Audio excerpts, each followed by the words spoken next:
1, 2절과 끝절 32절 1절이 뭐 전체를 설명한다고 해도 과언이 아닙니다. 우리 31절을 보면 보라 의인이라도 이 세상에서 보응을 받겠거든 하물며 악인과 죄인이요 그랬단 말이에요.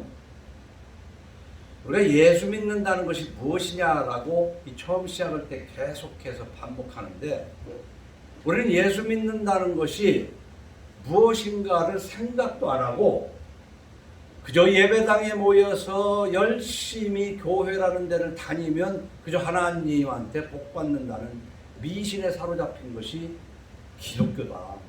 응? 먼저 우리는 예수 믿는다는 것이 뭐냐면 하나님은 절대적 공의를 가지고 착한 자에게 좋은 걸 주시고 악한 자에게 반드시 벌을 내리신다는 거예요. 이 땅에서도 상과 벌을 주실 뿐만 아니라 죽음 뒤에도 천국과 지옥이라는 엄청난 구별을 하시는 분인 줄로 믿으시기 바랍니다. 그래서 지난주에 인과응보니 사필 규정이니 뭐 이런 말들을 했는데 그것과 다를 바가 없어요. 그런데 다를 바가 없다고 생각하면 안 돼요. 결코 똑같지 않은 것이 뭐냐? 하나님은 이 땅에서 잘하면 상을 주고 잘못한 것에 대해서 벌을 주시되 우리 기독교는 뭐냐? 전제가 있어요. 불교 용어인 사필 규정이나 인과응보 같은 것은 그냥 잘한 사람 복 받고 잘못한 사람 벌 받는다. 하지만 우리 기독교는 반드시 전제가 있다는 말이에요. 그게 뭐겠어요? 창조주 하나님이 계셔서 나는 하나님의 창조자의 피조물인데 이 피조물이 하나님과 원수되었기 때문에 하나님이 보내신 독생자 예수를 그리스도로 예수가 나 때문에 십자가에 죽으셨다는 것을 믿는 사람을 하나님이 화합하시고 복을 주신다는 거예요.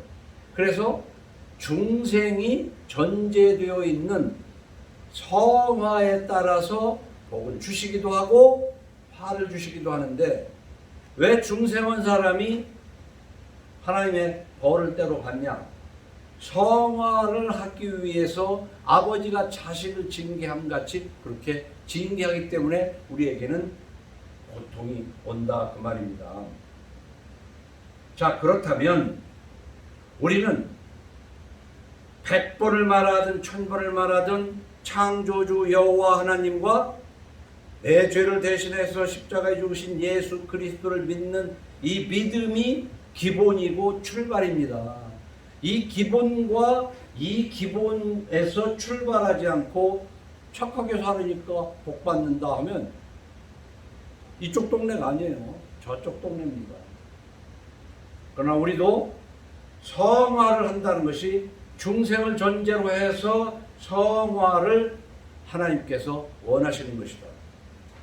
그래서 때로는 복도 주시고 때로는 징계도 하시는데 이 성화가 여러 가지예요.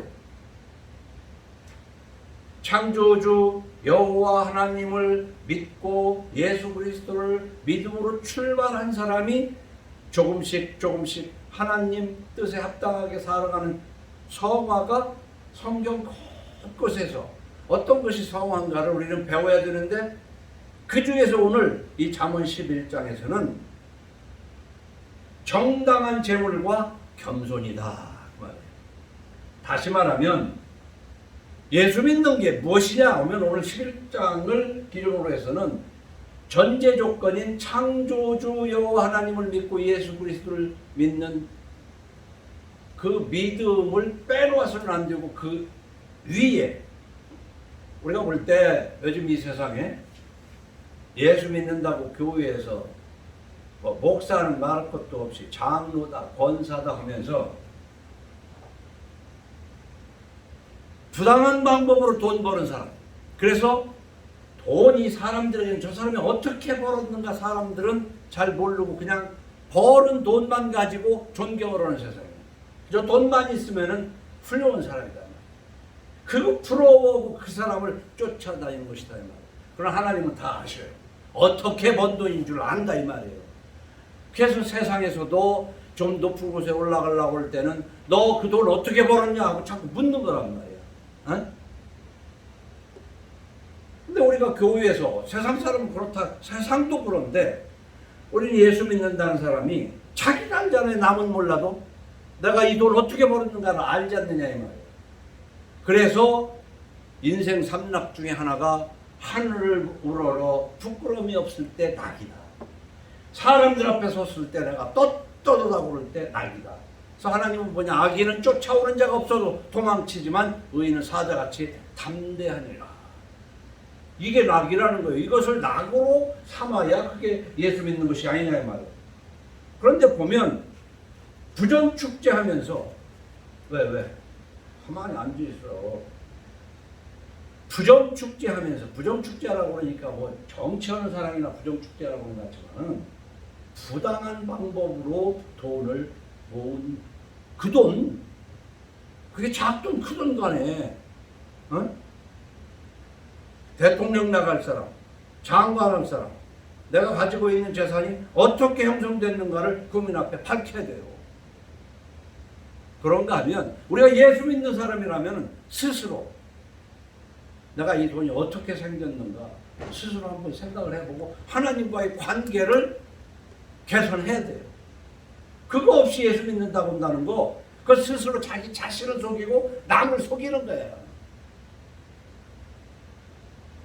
그리고 오늘 11장에서 얘기하는, 뒤에 계속 얘기할 거지만 교만한 것이, 그것이 예수 믿는 사람이냐. 정당한 방법으로 돈을 취한 것도 그 예수 믿는다는 것은 위선. 그런가 하면 교만한 사람이 있어요. 그런데 대개 이 부정축제와 부정한 수입과 교만은 같이 가요. 왜 그러냐? 부정하게 돈을 벌었기 때문에 내가 이만큼 가지고 있어 하면서 돈 없는 사람 앞에 아주 거들먹거리면서 그 사람들을 이용해 먹고 밟고 누르려고 그러거든요. 그게 정글 법칙이나 마찬가지예요. 저 정글에서는요, 힘센 짐승이 약한 짐승 위에 서거든요. 도와주지 않습니다. 사자가 토끼 도와줍니까? 안 도와줘요. 잡아먹는 일밖에 없는 거예요.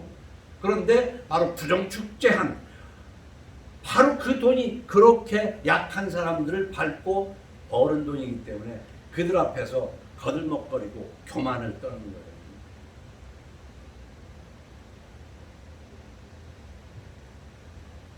그래서 오늘 말씀은 다 한거나 마찬가지예요. 31절에서 하나님이 공의롭게 선한 자에게는 복을, 악한 자에게는 벌을 내리신다는 것이죠. 그런데 1절과 2절에서 두 가지를 얘기하고 있어요. 속이는 저울은 여호와께서 미워하시나 공평한 주는 그가 기뻐하시느니라. 정당하게 벌은 돈은 하나님이 기뻐하시지만은 속여서 벌은 돈 하나님 기뻐하시지 않는다는 말이에요. 그래서 하나님 말씀하시기를 이런 개 같은 돈은 가져오지 마라. 내게 가져오지 마라. 이런 걸로 헌금하면 안 된다 이 말이에요. 그 더러운 돈을 하나님한테 헌금하면 안 된다고 그래서 옛날 지금 100년 전에 우리 그 조선시대부터 내려온 그랬을 때 두루마기 입고 예배당에 다니던 장로님들 중에서는 그런 분도 있어요. 하나님 앞에 헌금하는 분은요, 물에다가 잘 닦아가지고 다리미질 해가지고 헌금을 갖다가 바친 사람이 있어요.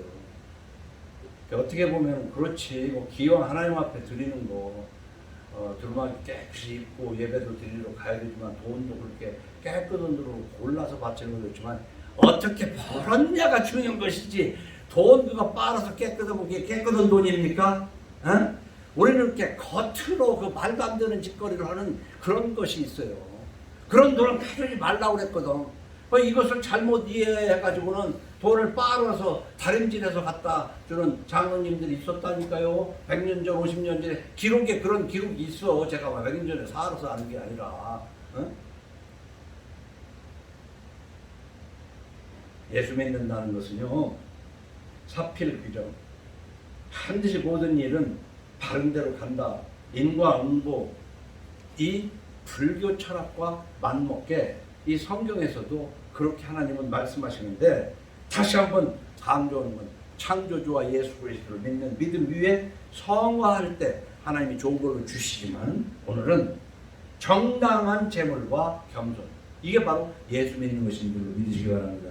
그래서 예수를 믿는 사람들 중에 부정축제하고 아주 거만하기 이를 데 없어가면서 목사로서 무슨 목사들을 대표가지고 막 무슨 회장이다, 장로라고 해가지고 돈도 많고 그래서 교회에서 목사한테 인정받고 하는데 아주 성도들 교인들 아주 우습게 알고는 그게 왜 예수 믿는 거냐고. 그건 절대 예수 믿는 거 아니야. 응? 누가 뭐라고 해도 예수 믿는 것이 아니다. 그래서 1절에는 속이는 자 옳은 여호와께서 미워하시지만, 둘째로 교만이 오면 욕도 오거니와 겸손한 자에게는 지혜가 있느니라. 그래서 오늘 이 두 가지를 우리는 성화해야 하나님한테 복을 받는데, 성화 중에서 정당한 재물과 교만에 대해서 그 뒤에 읽어가면서 우리가 한번 생각해 볼까 합니다. 우리는 경제생활을 하는데 누구나 다 경제생활을 해요. 일하지 않고 먹으면 안 되거든요. 일하기 싫어하거든. 먹지도 말게 하라고 있어요. 그러나 무조건 돈만 벌으려고 한다고 되는 게 아니다 이 말이에요. 이 돈을 왜 버는가 목적도 있어야 되거든요. 그래서 에베소서 4장 28절에 그렇게 기록해요. 도둑질하는 자는 다시 도둑질하지 말고 돌이켜 가난한 자에게 구제할 수 있도록 자기 손으로 수고하여 선한 일을 하라. 그냥 앉아있어. 오면은 이렇게 가르칠 테니까. 이 에베소서 4장 28절 여러 번 듣고 읽으셨겠지만은, 도둑질하는 자는 부정수입을 해서 재산을 쌓아가던 사람은 다시 그러지 말으라는 것이 하나님의 뜻이야. 그만해라, 그만해. 지난날로 그만하면 족하다. 그냥 그만둬. 그만두고, 일하는 데는 제 일 안 하고 남의 거 얻어나 먹는 것도 안 되지만은, 일을 해서 나만 먹으려고 이러는 게 아니라 구제할 것이 있기 위하여 일하라. 이게 그리스도인의 경제 지침입니다.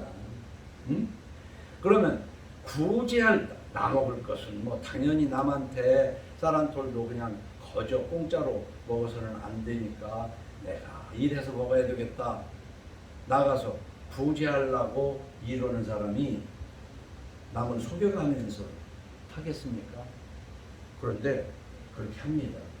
왜냐하면 그렇게 부정수입을 가진 사람들이 구제를 해요. 그래서 칭찬받으려고. 그래서 나쁜 짓에서 버는 것을 감추려고. 그러니까 더 나쁜 짓이지 그게. 에? 더 나쁜 짓이지. 그렇잖아요. 나쁜 짓을 해놓고 사람을 죽여놓고 그 죽인 흔적을 없애려고 그냥 별짓을 다 해가지고 뭐 물로 씻고 닦고 뭐 해가지고 갈갈이 찢어서 이쪽 저쪽에다 묻고 그런 아주 완전 범죄하려고 하는 게 있잖아요. 그러니까 죽인 죄 위에 그것을 감추려고 하는 그 죄가 얼마나 더 크냐 말이에요.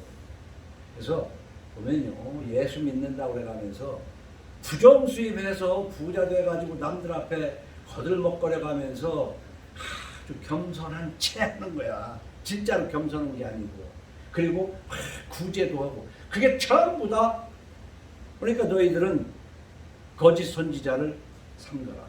그 외식하는 자를. 그 열매로 알게 될 것이다 그랬잖아요. 이거 구별 없이 그냥 한쪽만 보고 그저 돈 있고 반드득 하고 다니니까 깨끗한 사람으로 보는 것인데, 정말 정직하게 살고 돈이 없어서 좀 남루한 옷을 입으면 아이고 냄새나 더러워, 이렇게 구별할 줄 모르는 것이 하나님 믿는 사람이냐 이 말이에요. 그거 구별 못하면 그거 하나님 믿는 사람 아니에요. 죄를 숨기려고 하는 위장죄까지 있어. 할머니 옆에 가서 똑바로 앉아. 너도 이제 3학년이니까 예배를 똑바로 앉아서 듣고 해야지.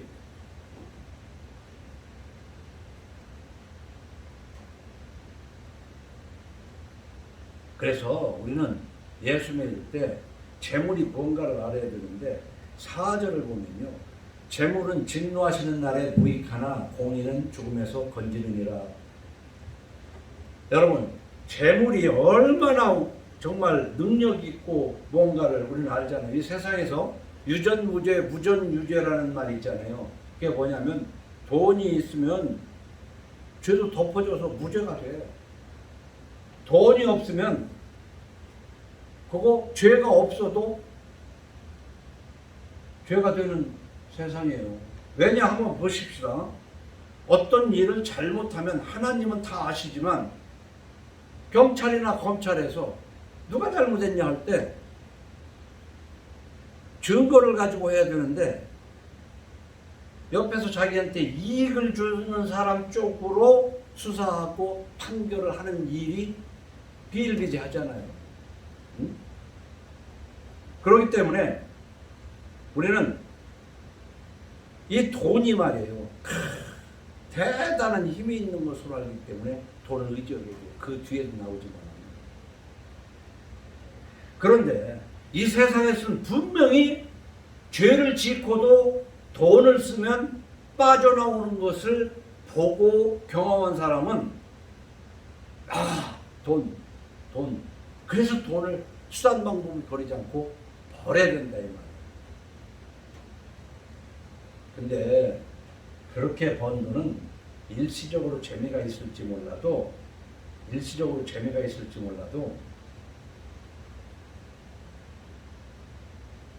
그 돈을 내가 벌으라고 누군가 피해본 사람이 있을 거 아니에요. 그리고 하나님이 지켜보시기 때문에 그런 피해자의 원망과 하나님의 저주가 때가 되면 인과 응보라는 것으로 온다 그런 얘기예요.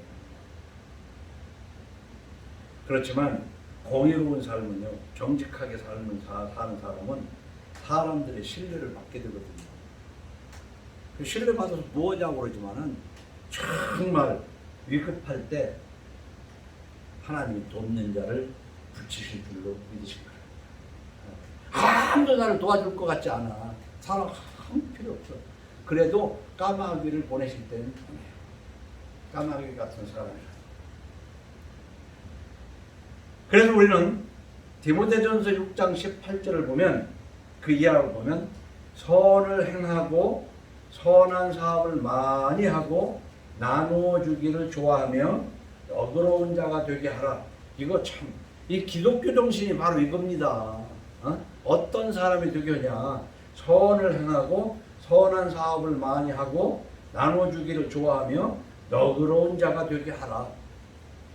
이것이 장래에 자기를 위하여 좋은 터를 쌓아 참된 생명을 취하는 것이라.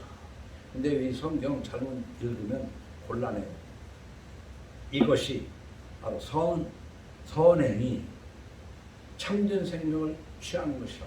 영생을 얻는 것이다. 이렇게 해석할 수가 있거든요. 근데 이것이라는 것은 뭐냐면 항상 예수 그리스도로 하나님과 화해하는 중생을 전제로 하는 이것입니다. 예수를 믿으면서 착한 일을 하는 것이 참된 생명을 얻는 것이다. 천국 가는 길이라고 했거든요. 그러니까 예수 안 믿고 착한 일 많이 해서 어떻게 천국을 갑니까?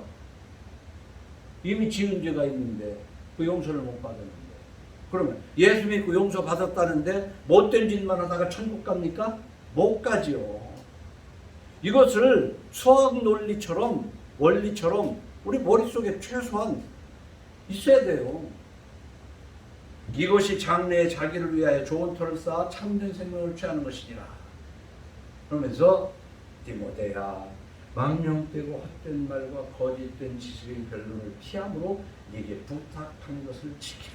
이런 것들을 지켜라 이 말이에요. 이것을 따르는 사람들이 있어 믿음에서 벗어났느니라. 은혜가 너희와 함께 있을지어다. 이렇게 바울이 이제 디모데에게 권하는 말 중에 이런 말씀이 있어요. 그리고 우리는 경제 생활에 있어서 이미 이 잠언을 시작할 때 했던 것처럼 보증에 대해서 얘기하는데 15절로 16절에 타인을 위하여 보증이 되는 자는 손해를 당하여도 보증이 되기를 싫어하는 자는 평안하니라. 이 보증에 대해서 처음 시작을 무렵에도 얘기했지만 여러분 함부로 보증 서는 거 아니야. 근데 성경은 이쪽도 좀 알고 저쪽도 좀 알아야 되는데 예수님은 이렇게 말씀하십니다. 누구든지 너로 억지로 오리를 가게 하거든 그 사람과 심리를 동행하고 네게 구하는 자에게 주며 네게 꼬고자 하는 자에게 거절하지 말라. 그런가 하면 하나님께서는 가난한 자가 부르짖을 때 귀를 막고 외면하면 네가 부르짖을 때도 내가 귀를 막겠다. 어? 그러니까 다른 사람이 너희 말을 듣지 않을 것이다. 이것과 보증 서지 말라는 것을 잘 짝을 이루어야 돼요. 여러분 피를 나눈 형제나 누구 중에 정말 내가 책임질 수 있는 한도 내에서 그렇게 크지도 않는 어떤 문제로 보증 설 일이 있고 또 봐서 잘 해낼 것 같아서 도와줘야 할 일, 돈을 달라고 해도 주어야 할 그런 상황도 있는데 돈은 아니고 도장이나 좀 찍어줘서 나한테 보증을 서달라고 하는 그것까지도 안 한다고 그러면 한번 생각을 해봐야 되겠지. 어? 어쨌든 보증을 서는데 우리는 볼 때 이런 게 있어요. 제가 살다 보니까 보증 서고 낭패를 당한 사람들이 많잖아요. 근데 그 사람들 대개 하는 말이 뭐냐면 내가 뭘 몰라가지고 보증을 서가지고 그래서 보증 서서 낭패 당한 나는 착한 것처럼 얘기를 해요. 근데 대개 보증 서는 데는 왜 보증을 서냐면요. 보증 서고 난 다음에 우리는 내가 속았어.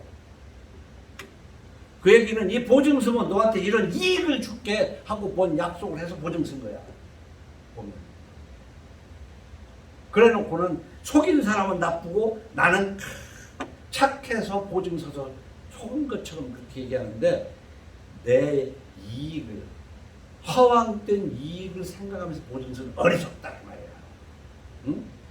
아무 이익도 없이 보증 설 이유가 있습니까?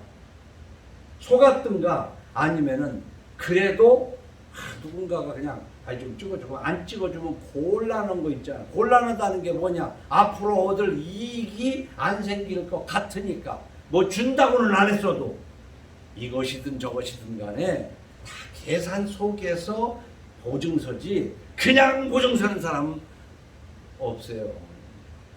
다 자기 이익 계산해서 하는 거야. 응? 그러니까 속지 말라는 말과도 마찬가지야.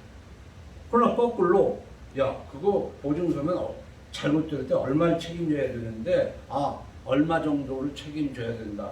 그런데 그 사람이 성실하고 내가 돈으로도 도와줘야 할 만한 사람이고 그런데 도장만 찍어주면 그래도 도움이 된다면 그것도 안 하면은 꼬고자 하는 얘기에 거절하지 말라는 말을 어떻게 할 것이냐. 그래서 우리는 16절에 보면 유덕한 여자는 존영을 얻고 근면한 남자는 재물을 얻느니라 그랬거든요. 이 유덕한 여자라고 얘기했는데 잠언 31장 10절에서 31절을 보면은 현숙한 여인이라는 말이 나와요. 현숙한 여인. 우리가 살짝 한번 잠언을 하고 있으니까 잠언 31장을 한번 봅시다. 우리가 여자는 말이에요. 정말 현숙한 여자가 되어서 가정을 세우는 여자가 돼야 돼요. 31장 10절에서부터 한번 읽어봅시다. 누가 31장 10절 누가 현숙한 여인을 찾아 얻겠느냐 그의 값은 진주보다 더하니라. 그런 자의 남편의 마음은 그를 민나니 산업이 핍절하지 아니하겠으며 그런 자는 살아있는 동안에 그의 남편에게 선을 행하고 악을 행하지 아니하느니라. 그는 양털과 삶을 구하여 부지런히 손으로 일하며 상인이 배와 같아서 먼 데서 양식을 가져오며 밤이 새기 전에 일어나서 자기 집안 사람들에게 음식을 나눠주며 여종들에게 일을 정하여 맡기며 밭을 살펴보고 사며 자기의 손으로 번 것을 가지고 포도를 일구며 힘있게 허리를 묶으며 자기 팔을 강하게 하며 이거 다 읽을 수가 없었는데 끝까지 한번 읽어보면요 옛날 정말 가정을 일으킨 일어난 가정들은요, 남자가도 뭐 해서 그렇지만 이러한 부인하고 함께 그 집안을 세워가는 거예요. 근데 집안을 허는 여자도 있단 말이에요. 응?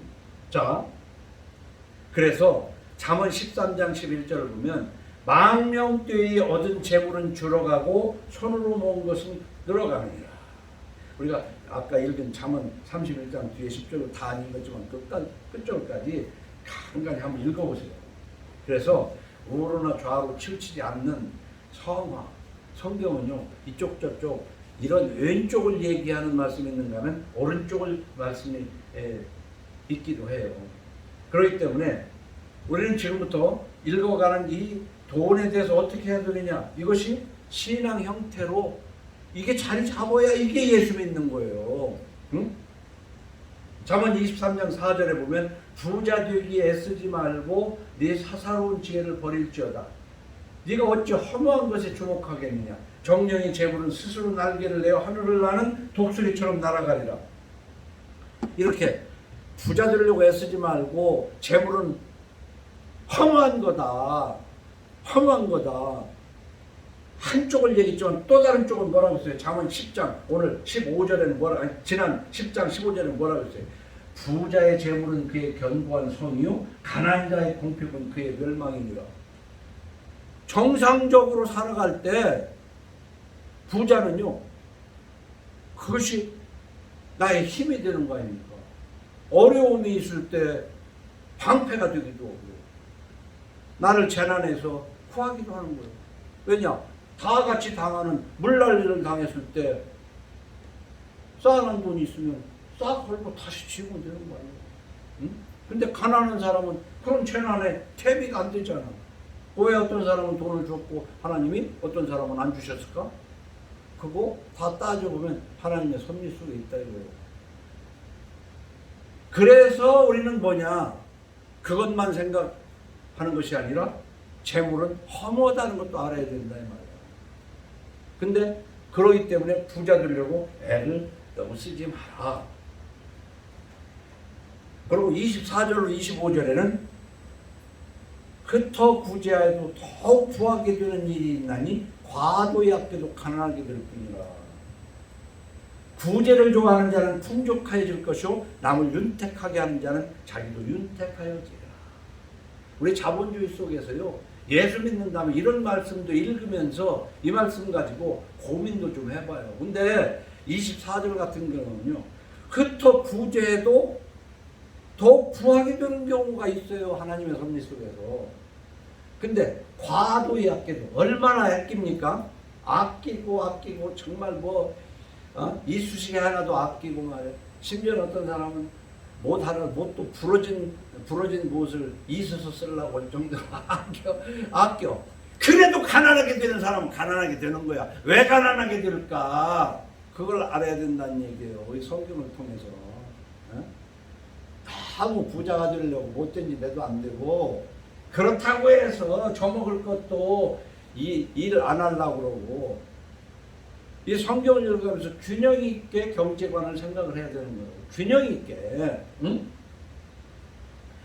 그래서 잠언 19장 17절에 가난한 자를 불쌍히 여기는 것은 여호와께 꾸어드리는 것이니, 내가 가난한 사람한테 정말 보증을 서주고 이 보증으로 그 사람을 일으켜 세울 수 있는 기회가 있고 있는 돈을 갖다 주고 해서 그 사람을 세워줄 때 하나님 꾸어주는 거다 이거야. 하나님 보증 서는 것도 있어요. 하나님을 보증 서는 것도. 내 책임 한도 내에서 돈도 주고 보증도 설 수도 있는 정도로 성경을 해석해야지, 꼭 보면은 성경에도 보증 쓰지 말라고 했는데 내가 왜 보증 쓰냐고 하고 호통 치는 사람이 있어요. 정말 그거 별것도 아니고 그런 그 보증을 봐요. 응? 가난한 자를 불쌍히 여기는 것은 여호와께 구워드리는 것이니 그의 선행을 그에게 갚아주시고, 하나님이 갚을 건데. 응? 우리는 구워줄 때 아이 맨날 줘봐야 주는 사람은 주기만 하고 받기는 사람은 받기를 하나님한테 받으려고 생각하고 서로는 하나도 없는 거야. 하나님한테 받으려고 생각하고. 26절을 또 보면 곡식을 내놓지 아니하는 자는 백성에게 저주를 받을 것이나 파는 자는 그의 머리에 복이 말이라. 이건 그대로 해석하면 되지만 사실 이 자본주의에서는요, 장사라는 게 그렇지 않습니까? 쌀 때 사두었다가 오르면 팔기도 하고 오르면 일종의 장사기도 해요. 그런데 어디까지가 이 경제 개념이고 어디까지가 하나님의 저주를 받을까를 깊이 고민하고 기도해 가면서 해야 돼요. 남한테 돈 구워주고 이자 받는 거 당연하잖아. 근데 그 이자가 얼만큼을 받아야 고리인가? 그 사람을 도와주는 것인가?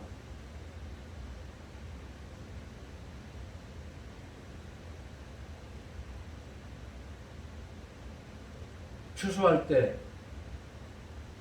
싸니까 곡식이 많이 나와서 한뜩 쟁여놓고 춘분기에 이제 뭐 다들 먹을 것이 없어가지고 막 배로 오를 때 아이고 올라라 올라라 더 올라라 해가지고 안 내놓는 사람은 저주가 있다는 거야.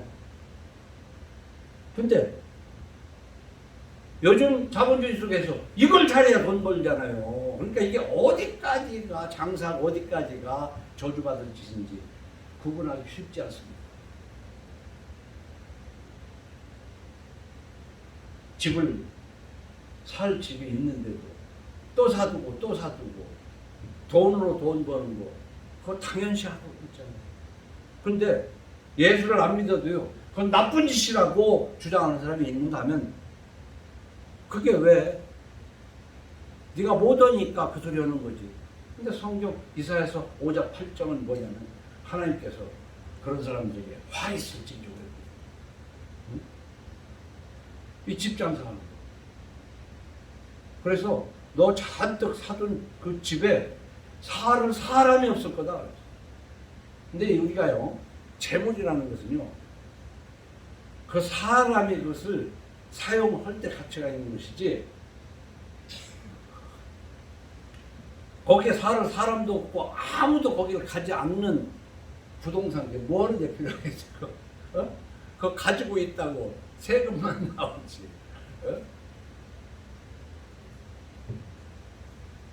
가난한 자를 삼키며 땅의 힘없는 자를 망하게 하는 자들아, 이 말을 들으라.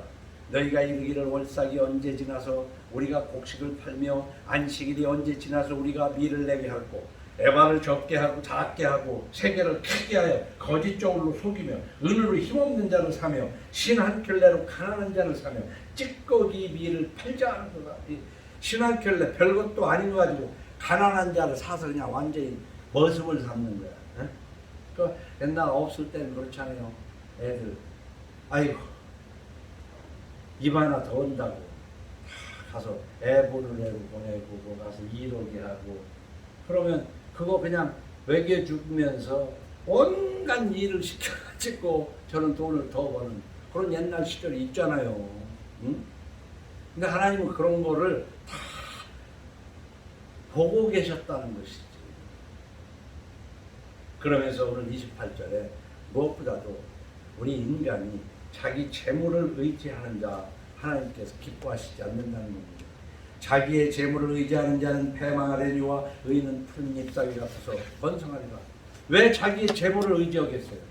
그래서 돈이 있으면은 아주 힘이 나고 당당하고, 그리고 사람 앞에 교만하고 어려운 사람 심정 몰라주는 거예요. 왜?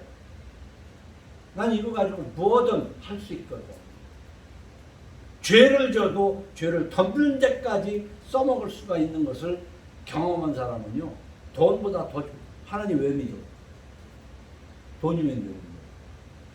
그런데요, 그 돈이 실타래 풀려가지고든 아니면 독수리가 날개 치듯이라고 했지만 그냥 펑 하고 물거품이 되듯 없어지려면 얼마든지 없어지는 것을 경험한 사람은 경험해요. 그리고 보고 경험한 사람은 돈이 필요 없다고까지는 안 해도 그렇게 돈을 의지하지 않습니다. 근데 그걸 모르기 때문에 돈을 의지하고 그거 조금 있는 거 가지고 아주 이 충청도 말로 얘기하면 자세비세 안에서 그거 까분다고. 그러니까 그걸 아는 사람이 볼 때는 측은하지. 한 수 위에서 보면. 근데 그걸 가지고 더도하고 목이 그냥 뒤로 넘어가가지고 잠수하고 뒤로 넘어지게 생긴 이런 사람들이 있거든요. 이 돈을 의지하는 것을 하나님은 참 싫어하십니다. 그러면서 이제 교만과 겸손을 얘기합니다. 2절에 교만이 오면 욕도 오거니와 겸손한 자에게는 지혜가 있느니라 그랬거든요. 여러분, 이 말로는요, 교만이라는 것은 나쁘고 겸손이라는 건 좋은 것 같지만 무엇이 교만이고 무엇이 겸손인지를 때로 몰라요. 악인은 쫓아오는 자가 없어도 의인은 당당하니라 그랬거든요. 그 당당한 걸 교만이라고 생각하면 안 돼. 떳떳한 것을 교만이라고 생각하면 안 돼요. 그 예를 들면요, 누가복음 14장 10절로 11절에 이런 규정이 있습니다. 청함을 받았을 때에 이제 사람들이 많이 오잖아요. 초대장을 받고 아니면 말로도 이렇게 불러서 어디 모였어. 그리고 어딘가에 앉아야 되는데 청함을 받았을 때 차라리 그랬어요. 가서 끝자리에 앉으라. 왜 차라리냐면 서로 자기가 높은 자리에 앉으려고 해요. 근데 내가 충청도에 와 보니까 이게 우리가 그 자리도요, 자기를 낮추면서 이렇게 내려가는 자리가 있고 그것을 생각을 해야 되는데 내가 충청도에서 살고 보니까 다 그런 건 아니지만 내 가까이의 충청도 사람들은 이 자리 같은 거 가지고 윗자리 아랫자리 있는 걸 생각을 못 하더라고. 내가 볼 때. 그 자리 윗자리 아랫자리 있는 겁니다. 근데 아예 그걸 몰라. 그래서 그냥 모이면은 의논할 거 없이 그냥 아무 데나 앉더라고. 근데 그것을 아는 눈으로 보는 사람은 몹시 불편하죠. 몹시 불편한 거야. 근데 여기에서 그것까지 다 얘기를 가. 차를 타더라도요, 그 차에서 어른이 앉아야 할 자리가 있고 아랫사람이 앉아. 근데 요즘 세상에 어른 아랫사람이 어딨냐 이게 다 똑같은데 사람은 평등한데 애비하고 아들하고도 그런 구분 안 하려고 하는 그것도 구분을 못 얻는. 근데 하려고 생각을 안 하더라고. 근데 그런 것을 구분하는 것이 그게 좀 상류층이라고 그럴까? 배운 사람들이고, 배운 사람들은 그걸 안 해도 예수 믿는 사람은 그걸 알아야 돼요. 성경에 써 있거든. 청함을 받았을 때 차라리 가서 끝자리에 앉으라. 그러면 너를 청한 자가 와서 너더러 벗이 올라 앉으라 하리니 그때야 함께 앉은 모든 사람 앞에서 영광이 있으리라. 무릇 자기를 높이는 자는 낮아지고 자기를 낮추는 자는 높아지라. 이 내용 이것만 가지고 얘기를 해도 한참 설명이 필요한 거예요. 그러나 뭘 몰라서 아무데에 앉았다고 해서 죄가 아닌 것도 아니지만은 다 알아. 알기 때문에 은근히 지가 그 좋은 자리에 가서 앉는 거야. 이런 말씀을 읽고 그것을 안 하는 게 예수 믿는 거란 말이야. 알고, 아니 나 몰라서 그랬어. 모르는 것이 뭐 그렇게 대단한 것이 아니지. 알면은 쓱 해서 청원을 받을 때 차라리 여기서는 어디가 제일 한데인가 쉽게 표현하면은 겨울에 춥다고 그러봐. 옛날 저기 군불 때던 시절에 문 옆엔 춥잖아요. 바람 들고. 그리고 사람이 들락거릴 때마다 내가 비켜줘야 돼요. 그게 제일 아랫자리고.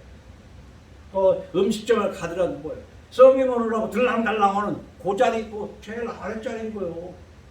응? 이렇게 보면 어디가 좋은 자리겠는가를 다 보면 알거든. 고양이도 부뚜막에 올라가잖아요. 따뜻하고 좋으니까. 응? 한데 안 가거든. 사람도 그거 다 압니다. 예수 믿는 사람은 뭐냐? 그 자리부터 구분할 줄 알아야 되는데 그게 바로 뭐냐? 내가 구분을 잘 못해서 상대방한테 오해받아도 안 되거든. 그러니까 그걸 잘 알아서 낮은 자리에 앉아서 그 구분할 때 보면 어휴 권사님 왜 거기 앉으셔? 이리 오셔. 이럴 때 차라리 낫지 않느냐 이거. 그러면서 아야 저기가 이분 여기 앉아야 돼. 얼마나 쪽팔리겠느냐. 굉장히 그렇게 써있지 않냐 말이야. 응? 이런 것도 구분하는 것이 예수 믿는 것이다. 그게 겸손이다. 그러면서 우리는요, 이걸 알아야 됩니다. 시편 101편 5절에 보면 자기의 이웃을 은근히 헐뜯는 자를 내가 멸할 것이요 눈이 높고 마음이 교만한 자를 내가 용납하지 아니하리라. 사실 누군가를 은근히 헐뜯는 거 아주 남 예수 믿으면 그거 하는 거 아니야. 남을 모함하거나 은근히 남을 헐뜯는 거. 근데 우리는 또 그걸 구분 못 하더라고. 잘못해서 사랑으로 책망하는 것도 또 헐뜯는 걸로 생각하면 곤란하다는 얘기예요. 그래서 이 한국교회가 망해가는 이유가 뭐냐면요. 책망도 안 합니다. 헐뜯는 것은 해요. 사실 안 보는 데서 뒷담화로 한다고. 근데 책망하는 거, 아유 권사님 그건 아니지, 그렇게 하면 안 되지. 그럼 벌써 그 사람하고 감정이 안 좋아지잖아요. 그러니까 절대 책망 안 합니다. 책망 안 해요. 근데 책망을 허라는 거 아니에요. 특히 목사는 책망을 허라는 거예요. 성도들한테. 장로님, 권사님 그건 아닙니다. 근데 그렇게 하게 되면 이제 감정이 안 좋아가지고 나가버려. 그럼 장로가 몇 명 있다가 한 명도 없고 이렇게 되는 거예요. 그럼 어떻게 목사가 밥 먹고 살아? 그러니까 배불리 먹으려니까 책망도 안 해요. 그러면서 뒤로는 헐뜯어. 응? 그래서 성경요, 그 마음에 교만한 거, 당당한 걸 교만으로 생각해도 안 되고, 자기 죄를 덮으려고 겸손을 떨고 구제하는 것을 구별 못하면 안 돼요. 응? 그렇지 않겠어요? 그리고 자랑하는 것도 그런 게 있잖아. 잠언 27장 2절 말씀에는 타인이 너를 칭찬하게 하고 네 입으로는 하지 말며 외인이 너를 칭찬하게 하고 네 입술로는 하지 말지니라. 왜냐하면 감추고 숨긴 것이 드러나지 않을 것이 없기 때문에 죄에 대해서 아무리 감추려고 해도 소용이 없어요. 그러나 너희는 오른손이 한 것을 왼손이 모르게 하라는 것은 뭐냐면 착한 일을 얘기하는 거예요. 선한 일을 해놓고 나 저 누구 도와줬어 뭐 떠들면 그 값이 떨어지잖아요. 그러니까 누군가를 도와줘도 아무도 모르게 표현나게 도와주어 놓고 감추고 숨긴 것이 죄만이 아니라 선행도 드러나거든요. 그렇게 자기가 돼야 되는데 뭔 일이 있으면 그냥 자화자찬을 하는 거야. 그래서 타인이 너를 칭찬하게 하고 네 입으로는 하지 말라. 응?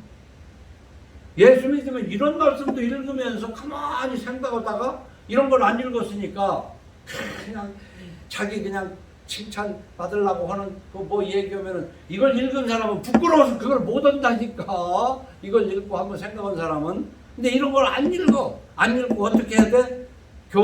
교회라는 교회도 아니지만 그 예배당에 나가가지고 그냥 자주 들랑거려가면서 뭐하고 그것만 하면은 그게 하나님이 기뻐하시는 건 줄 아는데 이런 거 한 말씀 한 말씀을 읽고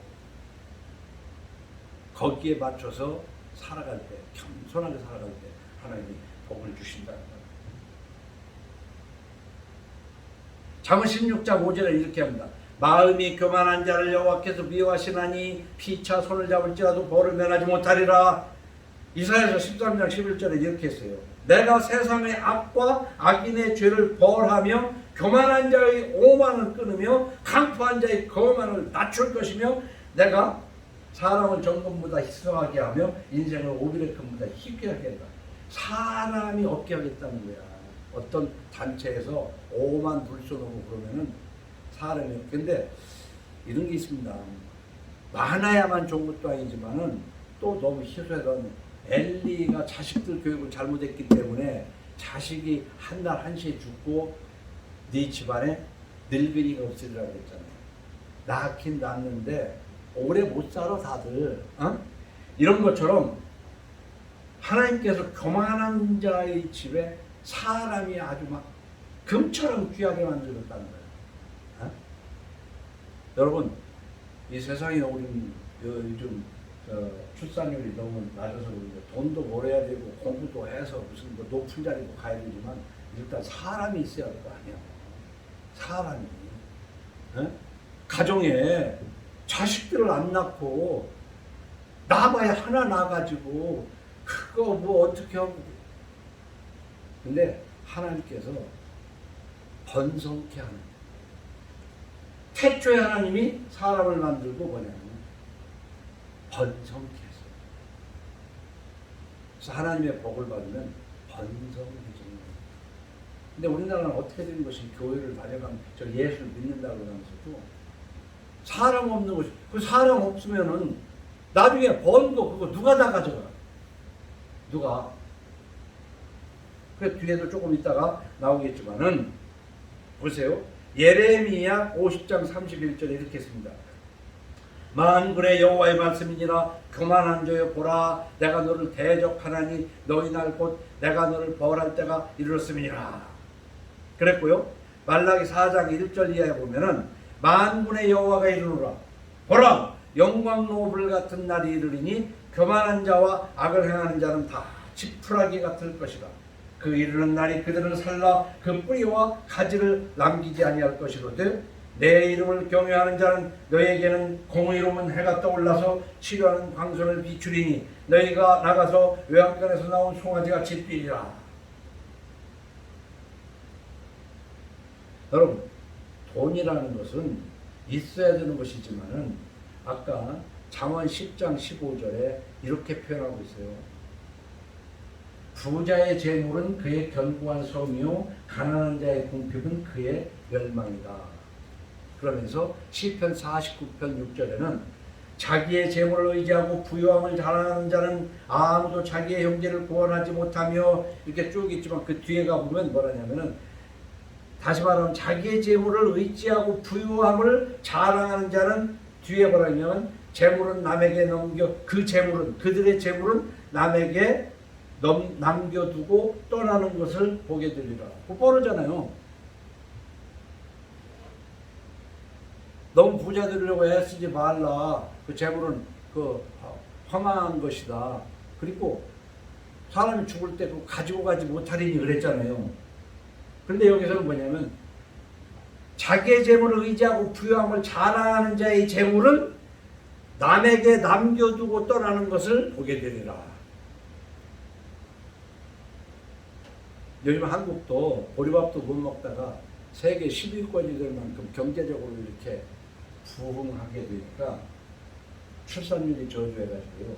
국가적으로만 문제가 아니라 대가 끊겨가지고 돈은 많은데 이 돈을 기독교 정신이나 뭔 정신을 어디에 좋은 데다가